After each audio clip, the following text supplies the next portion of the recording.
मैं Sanjeev Kumar omega pro classes से आज का जो टॉपिक मैं बताऊंगा वो बायोमोलिकुल का दूसरा टॉपिक है।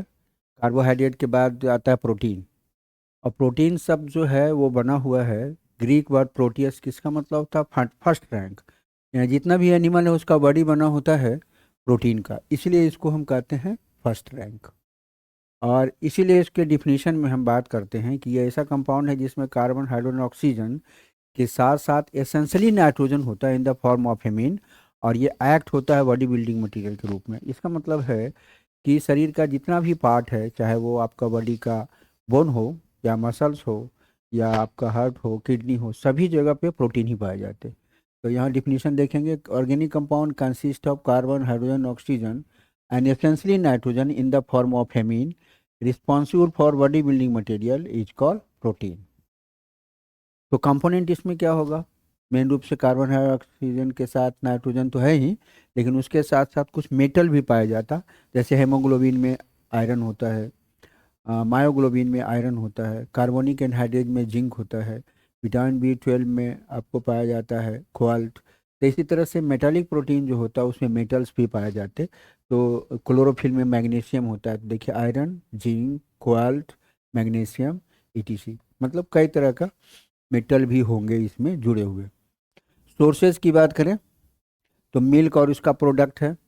मिल्क का मतलब मिल्क हुआ, घी घी हुआ, बटर हुआ, फिर आपका दही हुआ, ये सब कर्ड वगैरह, योगर्ट वगैरह। पल्सेज में सभी पल्सेज आ जाएंगे, इंक्लूडिंग सोयाबीन जो कि रिच सोर्स ऑफ प्रोटीन है, 40% प्रोटीन पाया जाता है। राजमा है जिसमें all type of amino acid पाया जाता है। मीट है, मीट में चिकन है, मटन है, बीफ है, पर्क है, इसके अलावा और भी बहुत सारा कुछ।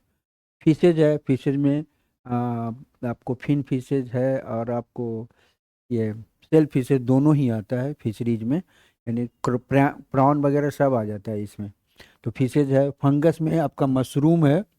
मशरूम भी गुड सोर्स ऑफ प्रोटीन है, इसको हम शाकाहारी मीट कहते हैं, मतलब वेजिटेरियन मीट कहा जाता है क्योंकि इसमें फैट नहीं होता। एल्गी में rich source of protein chlorella में पाया जाता। ब्लू ग्रीन एल्गी में सबसे ज़्यादा जो प्रोटीन पाया जाता वह स्पाइरुलिना में पाया जाता। आजकल मार्केट में ये वो है, टेबलेट के रूप में आता है और फूड सप्लीमेंट के रूप में यूज किया जाता। अगर एनर्जी वैल्यू की बात करें तो 1 ग्राम प्रोटीन अगर कंज्यूम होता है तो 4.6 किलो कैलोरी एनर्जी देता है, जबकि कार्बोहाइड्रेट का है 4.2 किलो कैलोरी, थोड़ा सा ज़्यादा है। बट इजीली डाइजेस्टेबल प्रोटीन नहीं है, कार्बोहाइड्रेट की तुलना में, फैट की तुलना में है।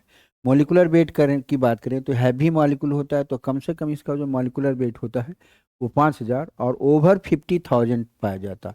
अगर हम सबसे छोटा प्रोटीन की बात करें तो ACTH, एडिनोकॉर्टिकोट्रोपिक हार्मोन, यानी एडिनल ग्लैंड का जो कॉर्टेक्स का पार्ट से रिलीज होने वाला हार्मोन है वो। और सबसे लार्जेस्ट प्रोटीन जो होता है वो ओवर 50 लाख का एंथोसाइनिन होता है। सॉल्युबिलिटी की बात करें तो अगर लो मॉलिक्यूलर वेटेड प्रोटीन है तो सॉल्युबल होगा इजीली वाटर में।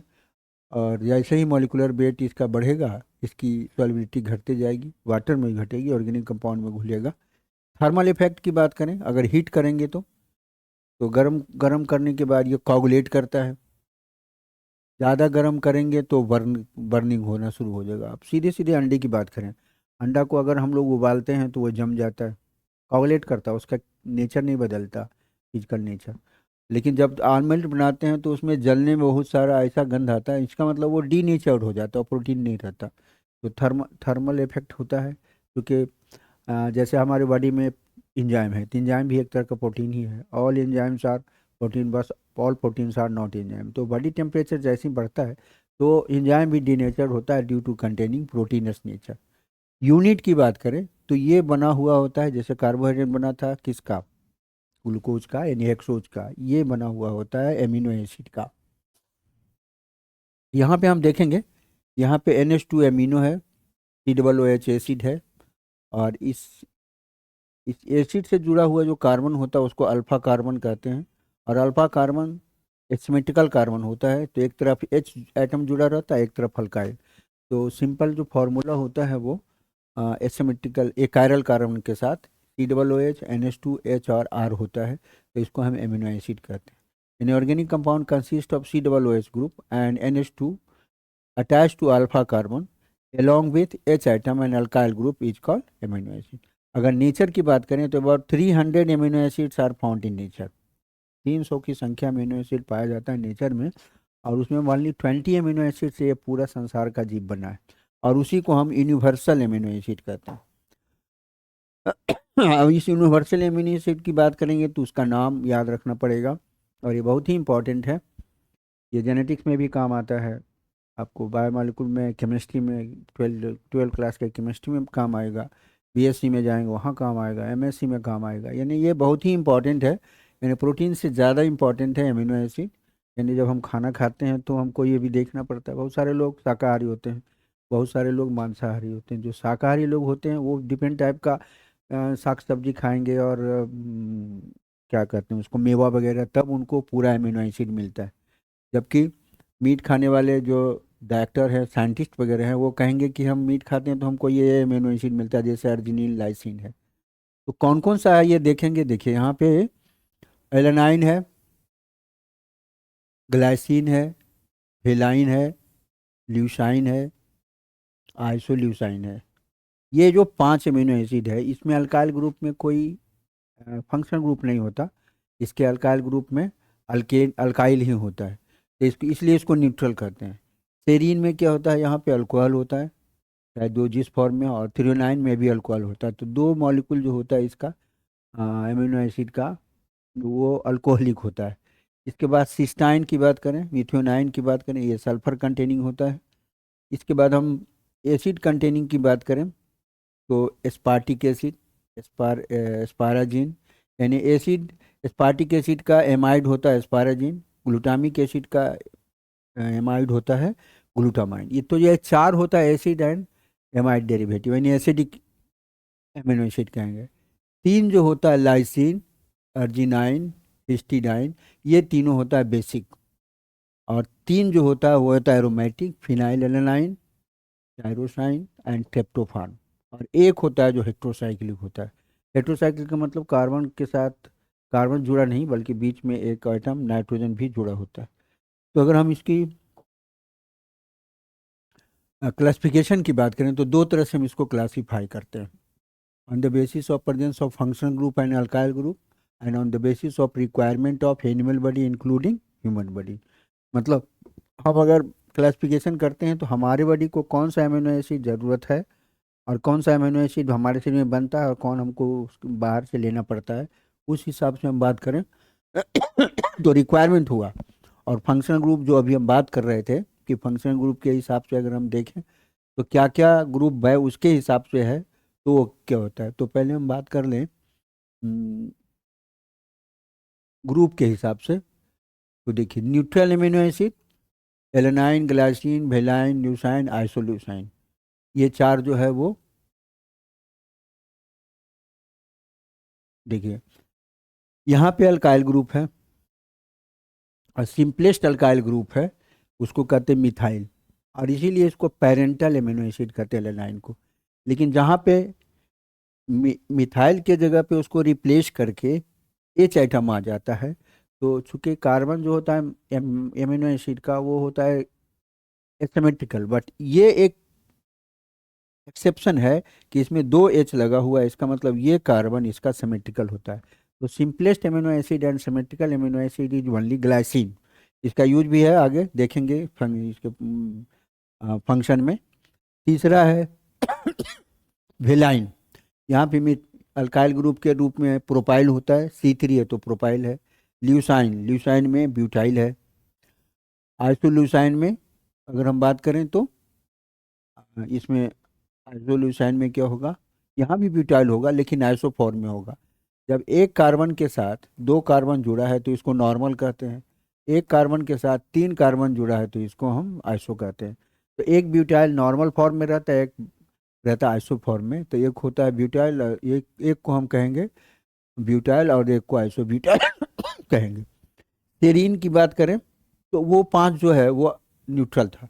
उसके बाद है अल्कोहलिक. अल्कोहलिक में आता है serine and threonine.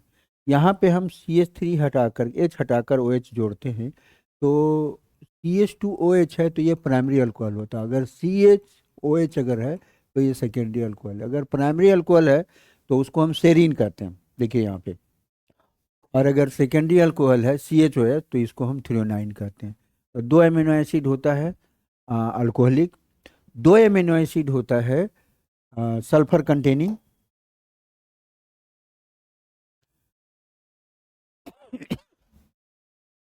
Sulphur containing amino acid जो होता है उसमें क्या होगा कि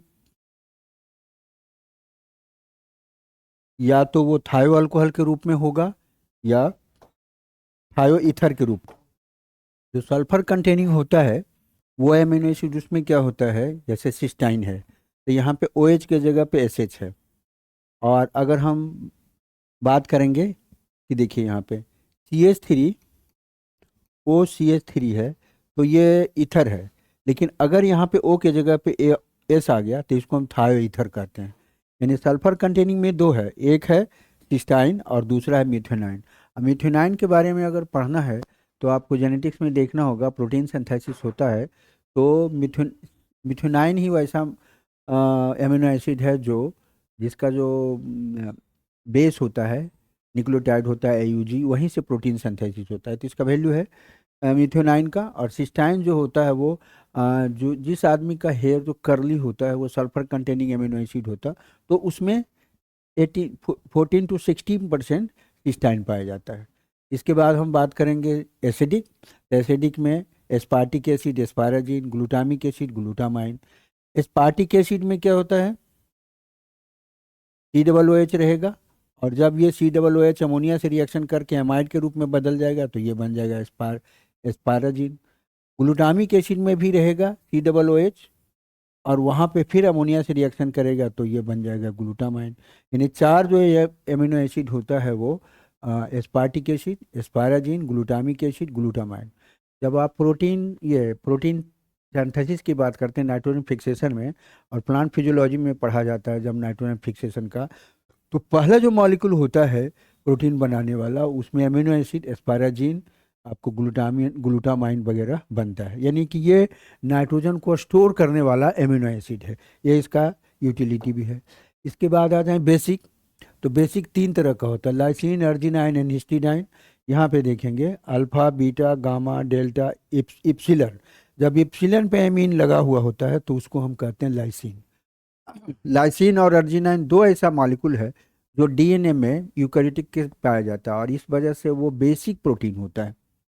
यहाँ पे देखेंगे, यहाँ पे NHC, NH, NH2, इसको ग्वानिडीनो कहते हैं। तो यहाँ पे एक नहीं तीन तीन नाइट्रोजन है, यानी हाईली नाइट्रोजन मॉलिक्यूल होने की वजह से ये बेसिक बनाता है। तीसरा है हिस्टिडाइन, यहाँ पर इमिडाजोल है।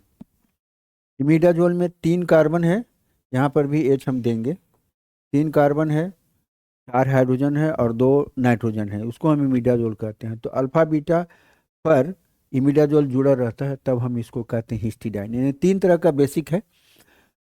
बेसिक के बाद बात करें तो एरोमेटिक एमिनो एसिड है। एरोमेटिक का मतलब बेंजीन का डेरिवेटिव। अगर C6H6 है तो बेंजीन कहते हैं, और C6H5 है तो इसको फिनाइल कहते हैं। तो अगर अल्काइल में यानी मिथाइल में H हटा करके अगर हम जोड़ दें वहाँ पे C6H5 तो वो हो जाएगा फिनाइल, यानी फिनाइल एलेनाइन। यानी एलेनाइन का फिनाइल डेरिवेटिव को फिनाइल एलेनाइन कहते हैं। और इसके बारे में जेनेटिक्स में भी पढ़ना है, एक बीमारी होता है फिनाइलक्यूटिनेरिया, उसमें फिनाइल एलेनाइन जो होता है टायरोसाइन में बदलता है। यहाँ पर हम देख रहे हैं टायरोसाइन भी है, और वो टायरोसाइन थायरोक्सिन बनाता है, नहीं अगर बन पाया तो वो डिजीज फिनाइलक्यूटिनेरिया है। इसलिए सब अमीनो एसिड को याद करना भी जरूरी है कि कौन क्या है कहाँ है। टायरोसाइन में क्या होता है कि यहाँ पे फिनॉल है, OH आ जाएगा तो फिनॉल है, तब हम इसको टायरोसाइन कहते हैं। लेकिन अगर इंडॉल है, यहाँ पे एक मॉलिक्यूल है इंडॉल जो कि बेंजीन का ही डेरिवेटिव है, तब उसको हम कहते हैं ट्रिप्टोफान। और ये इन आपको प्लांट में जो हार्मोन होता है ऑक्सीन वगैरह उसके यूज करे, उसके बनाने के लिए इम्पॉर्टेंट है, मतलब वो बनता है। टायरोसाइन थायरोक्सिन बनता है, मिलानिन पिगमेंट बनता है, फिनाइलिन का भी यूज है। और लास्ट में है आपका हाइड्रोसाइक्लिक एमिनो एसिड, यानी हेट्रोसाइक्लिक में देखिए 1 2 3 4 है और बीच में नाइट्रोजन है, यानी ये जो साइकिल है ये साइकिल कार्बन नाइट्रोजन का है, इसीलिए इसको हम हेट्रो साइक्लिक कहते हैं। तो इस तरह से हमने देखा कि 20 एमिनो एसिड है और 20 एमिनो एसिड को हमने क्लासीफाई किया। तो ये जो क्लासिफिकेशन है वो ग्रुप के हिसाब से था। और अगर हम इस बात करें कि हमारे शरीर को क्या ज़रूरत है उस हिसाब से, तो 3 तरह का पाया जाता है। एक वैसा एमिनो एसिड होता है जो हमारे शरीर में बनता है, तो उसको हम कहेंगे नॉन एसेंशियल। और वैसा एमिनो एसिड जो हमारे शरीर में नहीं बनता, हमको ज़रूरत रहता है बाहर से प्लांट से लेना, तो उसको हम कहेंगे एसेंशियल। और वैसा एमिनो एसिड जो मैचुरेशन होने तक बनता है, बाद में नहीं बनता, तो उसको कहते हैं सेमी एसेंशियल। तो यहाँ एसेंशियल की बात करें तो देखिए, ए भी हेल एम्पीटेटी, ये अगर शब्द याद रखें तो हमको पता चलेगा कौन कौन सा हमारे शरीर में नहीं बनता, हमको बाहर प्लांट से लेना पड़ता है। ए से अर्जिनाइन है, बी से वेलाइन है, एच से हिस्टिडाइन है, आई से आइसोल्यूसाइन है, एल से ल्यूसाइन है, एल से लाइसिन है, एम से मिथ्योनाइन है, पी से फिनाइलाइन है, टी से टायरोसाइन है और टी से ट्रिप्टोफान है। इतना एमिनो एसिड हमको निर्भर करना पड़ता है प्लांट पे। इनका मतलब प्लांट में सभी तरह के एमिनो एसिड पाया जाता। भगवान के पर पान का पत्ता चढ़ाया जाता, आपको पता है, पान के पत्ते में सभी तरह के अमीनो एसिड पाए जाते।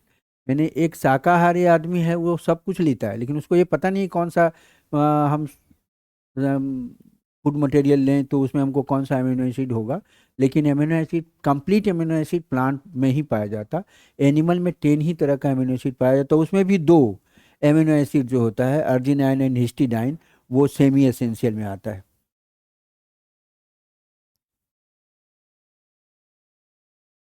The amino acid which are synthesized in animal body up to maturation of the body, later on required from plant sources, so called semi essential। और इसमें ये याद रखेंगे, सेमी एसेंशियल ये एग्जामिनेशन पॉइंट ऑफ व्यू से important है। अब हम बात करें कि यूटिलिटी क्या है एमिनो एसिड का, तो ये बिल्डिंग ब्लॉक है, इसके बिना शरीर का कोई पार्ट बन नहीं सकता। ये हार्मोन बनाता है, ये इंजाइम बनाता है, ये मेलानिन पिगमेंट बनाता है, ये जो हेमोग्लोबिन है उसका जो टेल होता है फाइटोल पार्ट वो बनाता है, ये स्टोरेज की नाइट्रोजन के स्टोरेज के रूप में काम आता है। प्लांट के सोर्स के रूप में अगर एमिनो एसिड बनता है, वो एनिमल बॉडी में आता है तो कम्प्लेक्स प्रोटीन के रूप में बनता है। तो हमारे बॉडी का पूरा पार्ट जो बना होता है वो इसी एमिनो एसिड से बना होता है। इसके बाद वाले क्लास में हम बात करेंगे ये जुड़ करके किस तरह से स्ट्रक्चर बनाता है, और फिर इसके क्लासिफिकेशन की बात करेंगे। Thank you.